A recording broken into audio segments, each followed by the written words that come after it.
tell us about 10,000 startup concept. So it's quite interesting. If you see first, I think to the discussion that happened, one big inflection point is that technology is consumerized. It's no longer for enterprise. Yeah. So suddenly the whole market is available to you. B, I think there has been a disintermediation, like you said about a brand. I don't know whether we know the brand of the apps that we download today, right? So many of them could be developed here, so you don't need a brand. As long as you had something good, people will buy, right? So I think those are the big changes that have taken place. 55 rupees and you... Yeah, and then, you have almost, when we were growing up and we had an IBM 360, you probably have a much more powerful device in your smartphone today, right? So just see the enablement that's happened. So what we find is there are very young, bright people. So that 10K program has really got three pillars to it. One is about really evangelizing that, most parents will still push a person to go join one of our IT services companies, but this guy wants to innovate, right? So we're going to be encouraging these people to take their chance now, and we're going to be supporting them in that. Second, I think they can have a great idea, but they don't have the rest of the capabilities. So can we help them build that capability?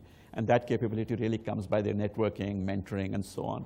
And the third is really early stage support, right? They don't need a VC funding. They don't need millions of dollars. They need $100,000. So today, even angels don't come up to fund. So is there a new need? So those are the three areas that we are looking at, and we do believe we've seen. Just the other day, we had this first event of ours. There were 700 people who showed up. There were 300 applicants. We had 4 people who made presentation, and we had investors. By 2 hours that went by, all the 4 of them, right there like a reality show, the Shark Tank, right, they got signed up. Okay, right. Tell me, how much of this new innovation and the people you're looking at, how much of them are looking at India as a market, and how many of them are looking at as the outside world as a market? They're really bright guys. They now know how to deal with it. So test bed is India, world is the market. So what's good for India is good for the world. And I think innovations, even from large companies like GE, et cetera, who developed medical equipment for India, suddenly found that even US needs them, right? So I think they would probably try and do. And there are, of course, cloud enables anything, anywhere in the world. So I think they're looking at SMB market globally as well. So I think it's a mix.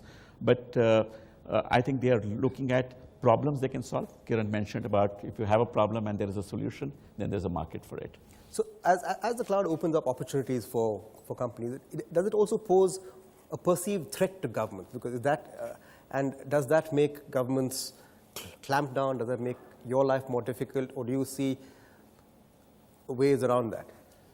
Well, I personally see the governments that I've been engaged and work with, they too are working to embrace the cloud computing concepts for the primary reason that it provides a more economical way to provide services at scale for the citizens in a country. Now, clearly, governments have to be very thoughtful about whether they're using private cloud or public cloud for certain services. There are certain types of data that the government has that's going to be very sensitive and that they're going to want to manage and protect. And they may look and say that's a private cloud scenario that they're going to do on premise, but they're still going to leverage the technologies that everybody in the other public cloud data centers are using, virtualization and automation to help get the cost benefits. So, I haven't found a government around the world that wasn't interested in being more efficient with how they can provide the computing services. But granted, governments do have to be very thoughtful about the data and the applications that they run in their private cloud versus things that they might look for public cloud providers to do for them. Listen, we've spoken a lot about cloud. We've spoken about mobile as well. It's seen as the big next opportunity. Anybody you talks about the next revolution. How are Indian companies working to ride that next revolution? Because the number of mobile users in India is booming. The number of smartphone sales is booming across cities. Prices are coming down. Is that a bus we're going to miss, or is that a bus that we can hop onto, although a little late? No, I think we are very well aligned to it, number one, right? To come to your question of what an enterprise is doing, you'll be surprised to see the focus of Indian enterprises, first of all, on mobility, right? And I'm not talking about only the consumer side of things, right? Internally, right? Be it your sales functions, right from your sales management process to creating a customer experience sales process in terms of having your 3D effect of your device on on your tablet to show it to your customer. That is right? that's within the ambit of their existing business. Right. But many would argue that while we certainly were the first to get onto the outsourcing business, we seem to somewhere lost our way on the internet. You haven't had real great internet companies coming out of India. Why is that? So my thought, again, it comes back to the same question, right? Now, it needs, first of all, to be very, very innovative, right? Innovation doesn't happen in standalone pieces, right? A company alone cannot create a breakthrough innovation. It needs a lot of collaboration, right?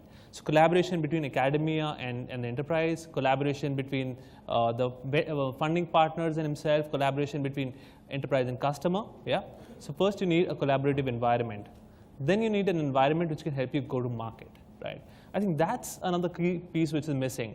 Companies today, if they manage to successfully collaborate despite the infrastructure challenges, they don't have the right kind of platform to be able to give them the right kind of visibility. And let's appreciate the fact that the environment is it policy environment, regulatory environment, or is it So I'll come to that. So the point is, let's appreciate the fact that technology life cycles are very short, right? If you have a solution, if you innovated something, you've got a very little time to actually take it to the market and monetize the whole thing, right?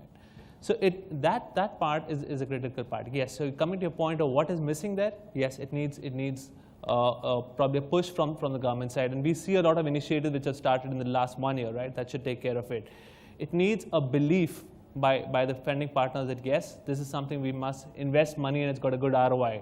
So these are the two things I think which are lacking, and I can see a drastic change in it in the last year or so. Well, on that note, I've got to say thank you very much for joining us. Nishil, Kiran, Som, Kevin, thank you so much for joining us. And thank you. You've been a great audience. Thanks a lot.